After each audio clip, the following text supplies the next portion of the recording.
every opportunity is a test. Give yourself a grade. How did you do? Okay. If you're like a high achiever and you fail a lot, you're going to be like, oh, this is unachievable. I'm terrible. I'm the worst. No, don't let the enemy condemn you. But go back and go, you know what? With God's help, tomorrow in 2 hours, there'll be another test. And I'm going to go, you know what? I did it. All right.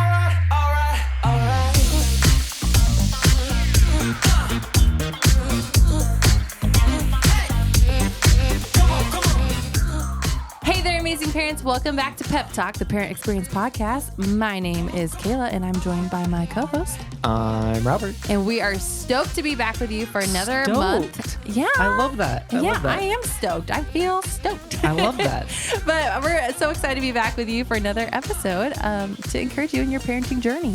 Yes. We are talking about a lot of things, and we're in a series of parenting with a purpose. Yeah, is that what parenting it with is? a purpose. And we're talking about all the ways that we can be really intentional in how we raise our kids, looking at the bigger picture, making bigger plans to help set us up for success as we raise our kids. And so this month we are talking about communication. Communication's key is what I hear. It is. Communication is key. And we're communicating all day, all the time. And so with our kids, we're talking about joy and how Jesus adds joy into our life. But as parents, we really want to zone in and focus on how do we communicate. Yes. So you actually brought in someone really special, Nate Krizek, who is a clinical mental health counselor, has a ton of experience with marriage counseling, and really is passionate about that. And in our interview, he said that communication is one of the most important things to get right in relationships. And 98% of the problems in relationships he can relate back to poor communication. Right. And so it's a really critical topic. He has a lot of great things to share with us in this interview. So I know it's going to be helpful and useful for you. If you're new to P.E.P Talk, you haven't subscribed yet, remember to subscribe, like, comment, share this episode. I know it's going to be helpful for you in your parenting journey. But with all that being said, let's head into this episode's interview with Nate Krizek. All right, so tonight we had Pastor Nate Krizek as our speaker at FX. Nate, would you say hi to everybody? Hey, everybody. We missed you, but if you were there and you're hearing my voice, man, I was glad to have you. It was awesome. It was such a great night. Yeah, it was a great night. So Nate was sharing on communication as part of this Parenting with a Purpose series. Man, communication. Who would have known that one of my majors in college was communications? Oh, Really? Yeah. Full From circle. what college? Evangel University. Springfield Evangel. Yeah. Class That's of fantastic. 2004. Nice. Wow. No, 2006. Sorry, I can't count. I'm not a math major. That's why I was communications. They're like, hey, do you want to do weather? I'm like, yeah. So that's why I was like, I went into communications and different things like that. And then I double majored, and so I did Bible as well. So That's awesome. Yeah. So Nate, for those who don't know, could you tell us a little bit about your background, who you're married to, what do you guys do, what's led you to be where you are now? Yeah, totally. So I'm married to Drew Krizek. She works for the Buckle, and she's been there for 18 years. And I actually met her coming up on 15 years ago. She was a youth leader when I got to New Life, and everybody said 15 years ago, oh, you got to meet Drew. And I'm like, I'm sure he's a cool dude. And they're like, no, it's a girl. And I'm like, all right, awesome. And so then we just hit it off, and we've been married 12 and a half years. And so we don't have any kids. And so, we were talking a little bit about early on parenting tonight. And I'm like, I don't have any good parenting advice because I don't have any kids. I have dogs. You can put your dogs in cages. You can't do that to your kids. So, yeah, definitely don't do that. But yeah, so I've been on staff at New Life coming up on 16 years in July. Wow. So yeah, and 16 years. And so I've been a next gen, so youth and college, young adults. I've done life groups here. And now I'm currently the executive director of our New Life City Care Counseling. And I've been doing full-time counseling really 2 years, for the last 2 years doing that and doing some other things. But now I'm just full-time doing counseling. And I love meeting with men. That's really my heart, reaching out to guys and getting them to open up and share. that's who I love meeting with, but I do meet with, women as well. And then I do a lot of couples counseling, a lot of marriage counseling, and that's really my heart as well. And so communication is key in any type of relationship. It doesn't matter what it is. It takes communication, it takes effort, and it takes intentionality. It does. It takes all of those things. Yeah. What is it about marriage counseling why are you passionate about that? I am passionate about marriage counseling because I love conflict. This is something that people like, or if you're listening to my voice, you're probably like, that is not me. Like, you just want to crawl up into your shell. I love conflict and I'm okay with it. And so I think there's moments in counseling where it gets very heated. It gets very tense. There's an awkward silence. There's emotions. And so you just have to be okay with it. And but what I love is the outcome. And as you can get people through the emotion, through the hurt, through the pain, and get them thinking more positively or finding hope, then we can make progress. And so humility is key in marriage counseling. And so that's what I love to see on both parties is you got to have humility. You got to understand your faults. And then you've got to be able to be a good listener, to listen to the other person. And so people ask me like, oh, what do you do all day in counseling? I'm a hope dealer. That's what I do. I'm someone, when you feel like it's all gone and it's all lost, I come in and just go, dude, it can change. Why? Because Christ can change us. And so if we allow Christ to do it, there's hope possible. If you're going to leave it to yourself, good luck to you. That's what I say to people all the time. If it's just on you, good luck to you. But with Christ, there's hope and we can change. What a good lead into this conversation. Seriously, so good, man. Well, I was thinking parents have communication all day long. Like we've talked just now, like with their marriage or with other parents or with teachers, and especially with their kids, there's just communication all day long, and it can be great and it can be stressful, and there can be arguments, there can be sass, there can be tired and cranky kids, there's all the things. But I love tonight you talked a little bit about the different communication styles. Could you share a little bit about that, those different, like how people communicate? Yeah, absolutely. I mean, obviously there's different kind of communication styles with, nonverbal communication and then verbal communication. And then there's like communication through text and different things like that. So I'm not a proponent of having a deep conversation with your spouse or with your kids through text. That's not healthy. Like, because I can't interpret or I can't understand your tone. And so I can totally blow things out of proportion. And that's why, it's just a miscommunication. So I'm a proponent of in-face communication, heart to heart, eye to eye, sit down. And so, there's really 4 different stages of communication. And the most healthiest one is assertive. Those are people that know how to ask for more of or less of what they want in a relationship. And so they're able to express themselves. They're able to be a good active listener and hear, because there's really 2 pieces to communication. And so there's one who's the sender of the message, like you're sending, you're communicating, but you also, in a relationship, you have to be a receiver, and you have to be a good active listener to know exactly what they're saying. Because if not, you can assume things, and we know what that does to you. Yeah, we'll leave it there. It's not for our pep talk tonight. But then there's passive people. There's passive that just kind of recluse back in, and they kind of want you to read their mind. And so that's not a good communicator if you're just passive. And then there's passive aggressive people that, when you don't read their mind, then they get aggressive with you. And so that's not a healthy one either. And then the manipulator, and sometimes we're just, have the wrong motives, and you're always trying to win people over to get what you want. And so we want to be assertive. But what I said even tonight is that we want people to go on the journey of understanding who they are as a communicator. What makes them tick? Is it a learned communication skill because you saw somebody in your family, the way that you were raised? That's why you do what you do. And if you don't like the way that you communicate, then you have to go, okay, I need to make a change. Holy Spirit, you're the Almighty Counselor. Will you help me change, or lead me to somebody that can help me, whether it's a counselor or whether it's a pastor or, it's just somebody in my life that can be a mirror for me. So. How many of the problems that come up in relationships would you say are due to poor communication? Oh, easily more than 95%. Wow. It's really a communications thing.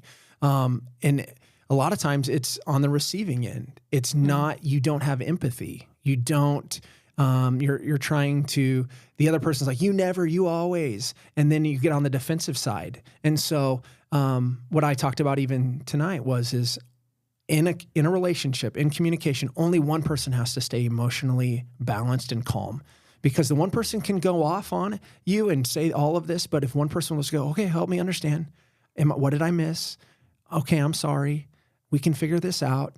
Healthy relationships are always looking for resolutions. They're always looking for ways to go, okay, how can we solve this? How can we resolve this? Unhealthy couples or unhealthy relationships, they always are in defense mode. They're always looking for conflict. They just stay in the cycle of conflict, and they think yelling about it or talking about it over and over and over, it's like, it's insanity. Oh, we're going to keep doing the same thing but expect different results. It just doesn't. You have to change. There has to be wholesale changes in communication, and somebody just has to stay in control and go, okay, I'm going to take the humble road, and we're going to figure this out. And let's just keep talking about it, but be soft about it, not hard.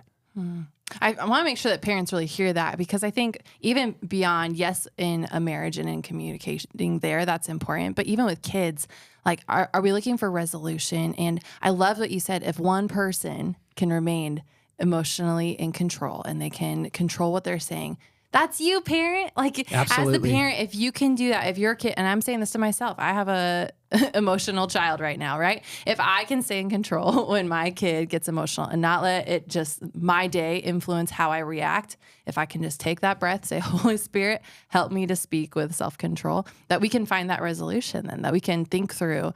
Kind of a couple episodes ago in Pep Talk, we talked about, is my kid hungry? Are they tired? Like, let me think more just really practically about what's going on right now so that I can help us work towards a resolution and get past maybe the craziness that it feels with my kid in this moment. Totally. Yeah. So if we can get communication right in our relationships, a lot of the problems might be solved. So this is why it's a great conversation to have. I love it. Yeah, I agree. So what would you say maybe to a person that feels like they are quick to lose control? Yeah, if you're quick to lose control, I think you have to have an action plan. Like, you have got to create a plan. It's called ACT. So what can I accept? I accept that I'm quick to lose control. But what am I going to commit to? I'm going to commit to having self-control. Well, if you're going to do that, then you got to have a plan. What is your plan in the midst of a crisis, in the midst of a stressful situation, that how you want to respond? Do you have the action plan of, like, you know what? No, I'm going to breathe for 10 seconds. I'm going to just do some deep breathing. I'm going to calm myself down, remove yourself from the situation. Hey, give me a second. Mom wants to just process this, needs to think. Dad needs to think before he reacts. It's disciplinary stuff. You know, don't discipline out of anger. And so remove yourself from the situation. Hey, stay calm. Hey, how do you want to respond? I want to respond with a heart and an action of Christ. I want to imitate the Lord. And so, okay, here we go. We're going to walk back into this situation. Hey, let's seek to understand the process. You know, I brought it up last night. You've told your kids 13 times to pick up their clothes and they haven't done it. What's the reason? Oh, I'll do it tomorrow. And I said tonight, hey, you know what? If you don't get that done tonight, you may not make it till tomorrow. And so it's some of that stuff of just going, hey, they think it's not a big deal. It's not as urgent as you think it is. And then you can just go, okay, well, this is a big deal. It's actually disrespectful when you don't do this and you're not honoring the Lord. The Bible says, well, we should honor moms and dads. Okay. And so it's a teachable moment. So if you're one of those people that find yourself, you know, overreacting, easily quick-tempered, then you've got to have an action plan. And so just make a plan. And this is what I say all the time in counseling. Every opportunity is a test. Give yourself a grade. How did you do? Okay, if you're like a high achiever and you fail a lot, you're going to be like, oh, this is unachievable. I'm terrible. I'm the worst. No, don't let the enemy condemn you. But go back and go, you know what? With God's help, tomorrow, in 2 hours, there'll be another test. And I'm going to go, you know what? I did it. I gave myself an A because I passed it. And so I think people need to have, be able to give themselves a grade to see where they're at and just know that you're not perfect. You're not expected to be, but just grade yourself and go, okay, Lord, help me to do better next time if I don't. So for the parent or the spouse that feels like maybe they've gone down that path enough times that they've maybe lost trust with their kids or with their spouse, and they feel like they just expect me to be upset. What would you say to encourage them today as they go forward in trying to be better in their communication? Yeah, humility is key. That is my number one thing, humility. Humility in the world is a weakness. Humility when it comes to the Christian faith is such a strength. And so humility of talking to your kids, talking to your spouse, hey, I'm so sorry. I'm working on this. And when they see progress, you'll begin to earn back trust. And so be quick to say, I'm sorry, quick to humble yourself and go, yep, I messed that one up. But I'm working on it. And so if you're somebody on the other end where it's your spouse and they're making good changes, you've got to affirm that, especially in men. Men need affirmation. They need respect. And so husbands, encourage your wife. Hey, I noticed this. You did a great job. Keep it up. You did well with the kid. When you wanted to lose it, you didn't. All of that is huge to continue to spur us on to doing good works. And so that's super key. Yeah. Man, that's so good. I appreciate just how practical this is because we all are communicating all day, right? Yeah, and yes. Maybe let's go down another trail then. So we talked about maybe the person that is quick to lose. What about the person that is quick to my family, like my husband, I call it turtle up, right? So like a conflict comes, or maybe the mom is just overstimulated, feels like exhausted because the kids, like you said tonight, they're going, mom, mom, mom, mom, mom, right? And they turtle up, they shut down. What would you say to them? What's like a good first step to help them handle those moments when they want to just shut down or close out from what's going on around them? Yeah, I think a reframe statement is going to be huge for that. Something of the sort like, this is not your moment to shy away. This is your moment to step in and lead. And so they need a reframe statement that's going to go, okay, I can do this. Because again, even if you're you turtle up, you got to have an action step of how you want to engage. And so with the Lord's help, I'm going to step into this. So a reframe statement is like, okay, it's almost like the Joshua, 1:9, be bold and courageous. Like, let's go, let's do this. And so you need that statement to help you to step into that.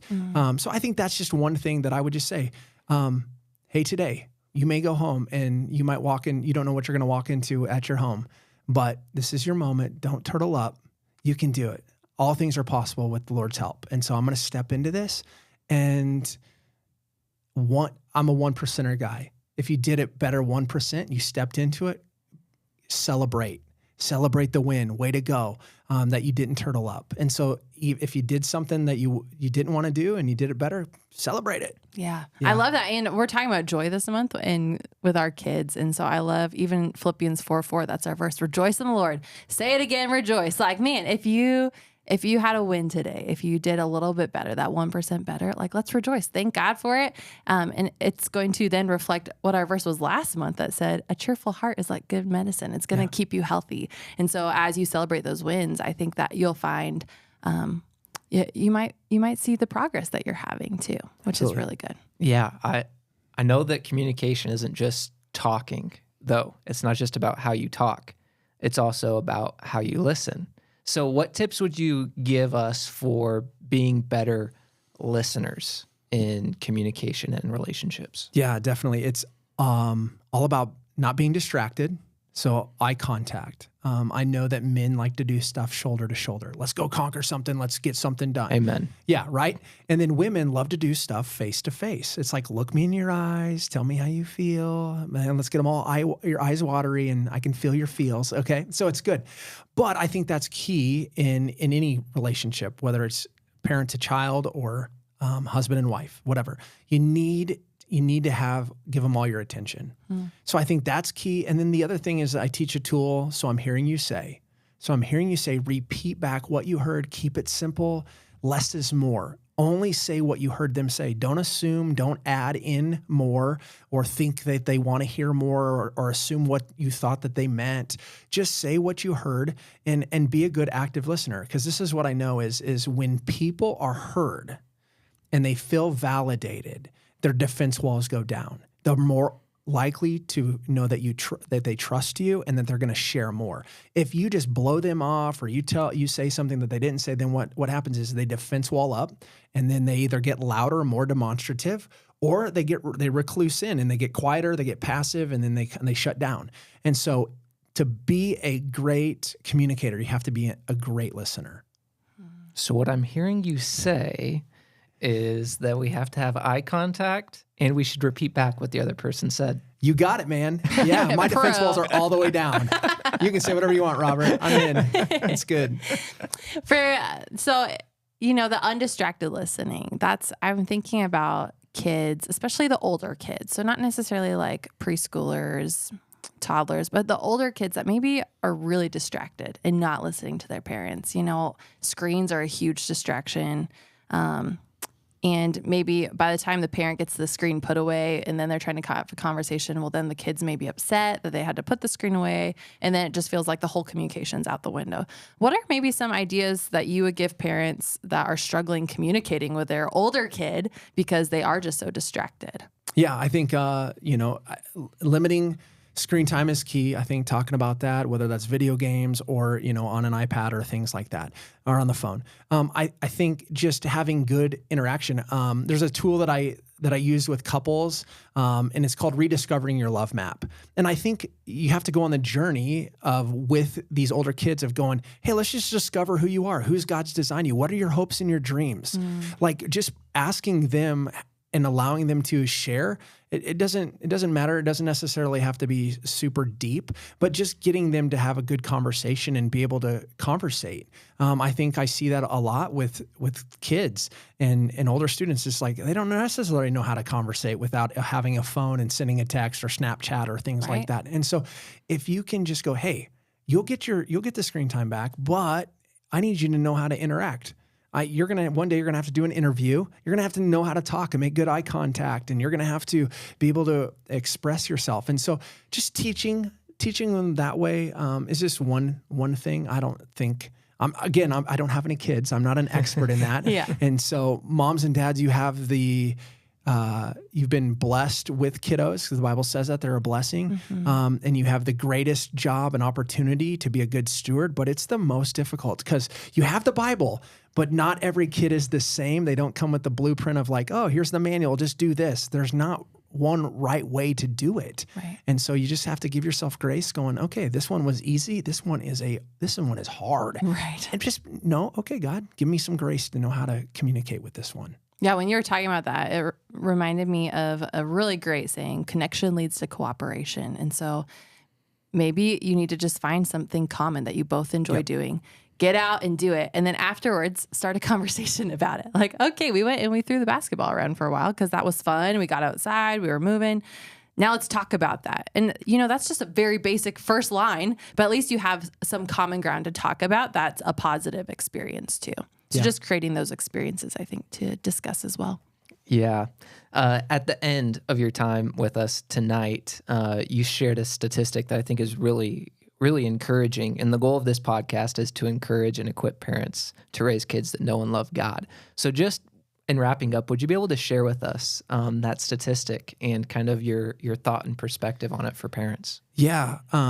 Just want to encourage you parents that, how you instruct and how you lead and how you communicate with your kids gets passed down to the third generation. That's a new statistic that's out. And so parents, I know that many of you, maybe you're the first generation of followers of Jesus. And so you are going on the journey to break the spiritual chains off of your family. And so I just want to encourage you, keep it up. Yeah. You may not know how to do it exactly, but you're in the right place. You're at a great church, and that where you can lean on parents and lead on people to help instruct you and just encourage you. So just ask. I think you got to be humbled and go, I don't know how to do this, but I know I don't like how I was raised. I know that I don't want to do that. I want to do something different.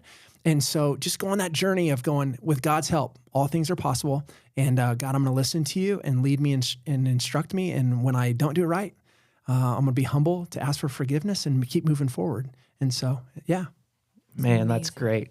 Thanks so much for being on, Nate, and helping us and sharing with us on how we can be better at communication. It's been great. Thanks for being on. You're welcome. It's been an honor and a privilege, and I just love this church. So thank you.